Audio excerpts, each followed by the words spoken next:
warahmatullahi wabarakatuh. Nama saya Fatih. Nama saya Haziq. Dan saya Khairul Sufi. Hari ini kami akan membuat eksperimen komposisi oksigen dalam udara sedotan. Bahan dan radas yang diperlukan, yang pertama besen, kedua air, ketiga balang gas, keempat pen permanen untuk label balang gas, alas balang gas, lilin, plastisin dan mancis.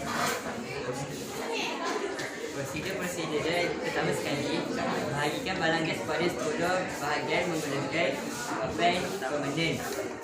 Ini adalah contoh yang telah siap dilakukan, 10 bahagian.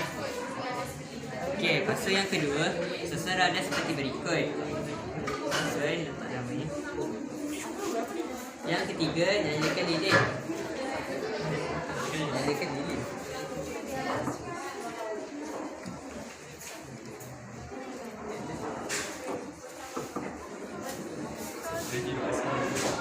Tunggu asal kan. Ya. Yang keempat, lakukan balang gas ke atas lilin dan rekodkan pemerhatian.